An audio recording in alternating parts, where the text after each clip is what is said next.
in. However, I do want to move on and talk about something else, a subject very close to my heart, and that, of course, is the NHS.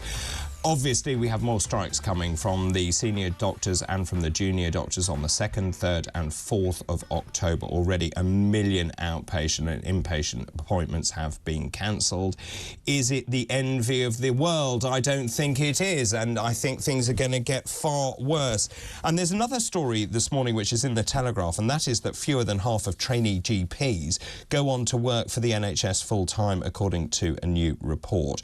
So when you look at the actual numbers, 2,837 UK graduates who started training. So you essentially do your junior doctor, you qualify, you do your FY1, FY2, then you go into GP training. So by the time you actually then go down that pathway, 2,837 graduates go down that pathway, but only 1,419 come out the other end. Now, the question is, where on earth are they going? And the answer to that is they're leaving the NHS, they're going into private medicine, they're going into the armed forces, they're joining companies like Bupa, for example, and it is a real problem. And I was looking at the numbers, just in terms of the numbers of doctors. We only have 123,000 doctors as it is. 25% of GPs are leaving the service, so we have a mass exodus and something needs to be done about it. Joining me now is Dr. John Puntis, co-chair of Keep Our NHS Public. He is also a retired consultant paediatrician. Good morning to you. Good morning, David. We've spoken before. I am actually deeply concerned for the future of the NHS. I don't know where this goes. We, yet again, have more junior doctor strikes, more senior doctor strikes. We've seen 1 million appointments cancelled.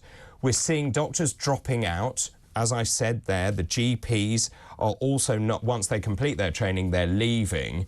It's a massive problem.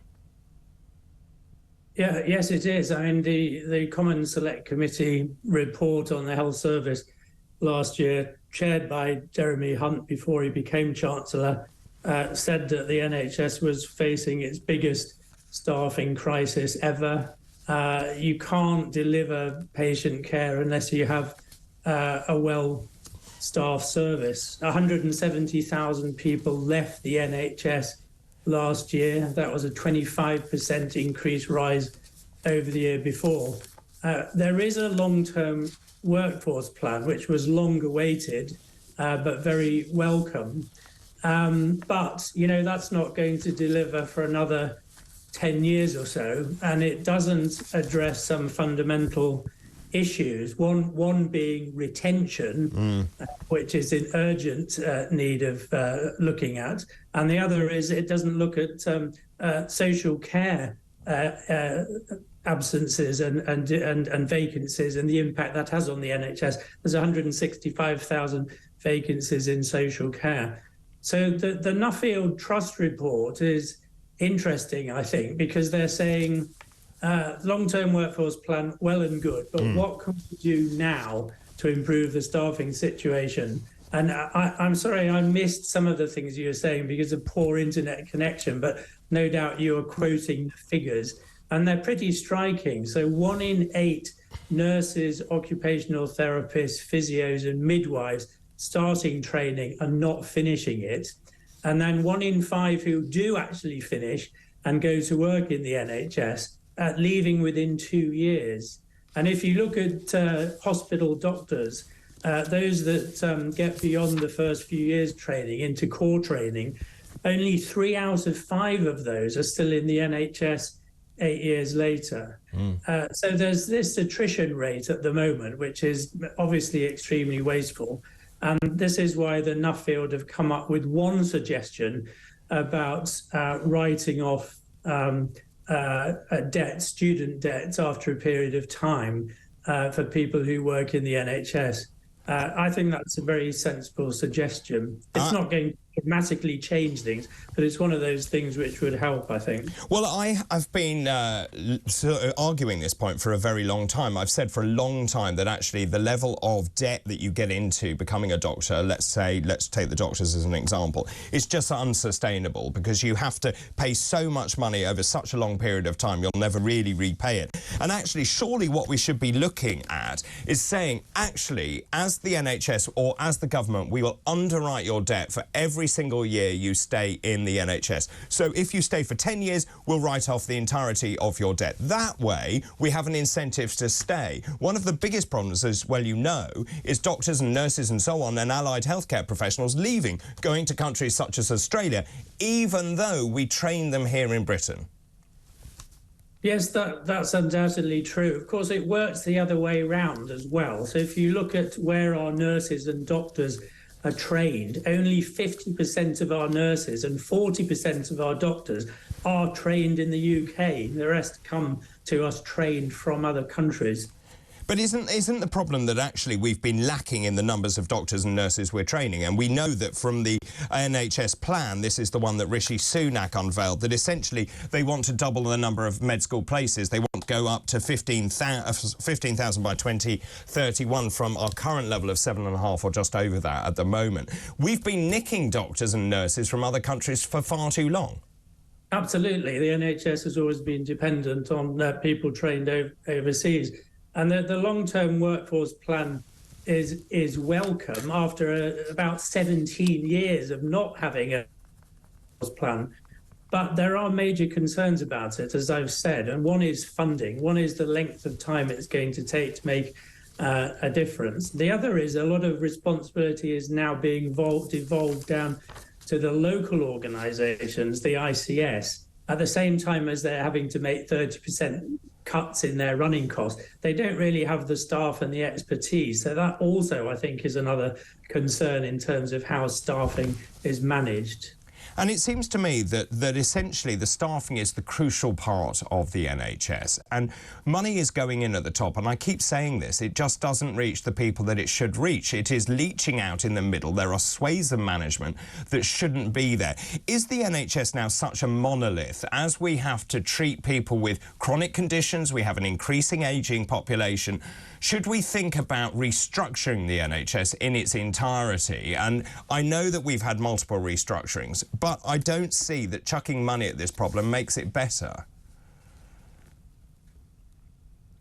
Oh, I may have lost you. That's John Puntis there. We'll try and get John back. I'm just I wonder what your thoughts are, really, and just in terms of where we're going. So obviously we have these strikes 2nd, 3rd and 4th of October. We've got the junior doctors. They are calling for a 35% pay uplift. He's joining me again, Dr. John Puntis. I was just saying, just in terms of where we go from here, we've got the junior doctor strikes. They want 35% pay uplift. The consultants want about 11%. They say they'll settle for about that. The independent pay review body is saying we're going to pay you, I think, 8%. Patients are caught in the middle of this. What's the answer, apart from training more people, which, as you say, will take time? It can't just be about chucking more money at this, can it? Well, I think you have to realise that a lot of people who are leaving the NHS are leaving for a multitude of reasons, but stress and overwork is one of them. Feeling undervalued and underpaid is another.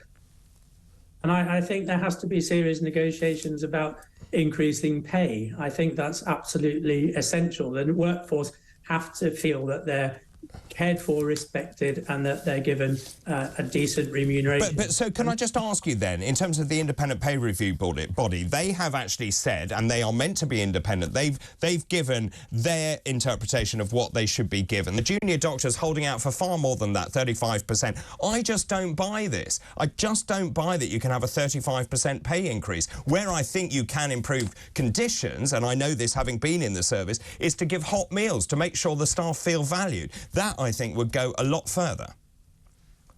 I think there's many things, you're absolutely right, that could be done to improve working conditions for juniors. I don't think they are saying 35% or nothing. They're saying this is how much our pay has been eroded by. Let's get round the table and discuss. And we've seen in Scotland that they have settled for around 12%, with a commitment from the Scottish government that it will seriously look at pay restoration in the coming years. That was accepted by the juniors. So I think we need something like that in England. Let me ask you another question, if I may. In your experience, are we training the right people to be doctors? Well, in general, I would say yes, but there is an issue about diversity. And I think a lot of people who come from poor backgrounds, I think they don't want to apply to medical school and have a debt at the end of it of £100,000. This is also true of other health professionals like nurses who come out with a... I think we've lost you again. It is a real problem, though, and I think what John was saying was about the level of debt. This is one of my biggest issues, which is when you bring in tuition fees, you, by its very nature, you stop the people who may well understand the needs of their community going in because they don't have the wherewithal. They can't borrow that kind of money, or even if they can, it's just such an exorbitant amount of money, they can never repay it. I'm really keen to hear from you, your experiences of the NHS, your thoughts on the NHS as well, and whether the NHS can survive in its current form. It's something that I talk about a great deal on my weekend shows, but also the damage that these doctors are doing. I'm just majoring on doctors because, of course, the doctors' strike is ongoing. The junior doctors' strikes, just in terms of where we are now, this will be the 7th strike. And essentially what John was saying was there's intransigence from the doctors and the government, or maybe you can say it is the government. Steve Barclay refusing to compromise, refusing to meet with them. And the problem is, where does this go from here? So we're on our 7th strike. They want 35%. The senior doctors, the consultants, want 11%. The average earnings is something like 134,000. Now, maybe they're worth a lot more than that, and maybe if you paid them more people stay in the service. I'm not convinced by that at all. I do think there is a major problem with the types of people that we are training.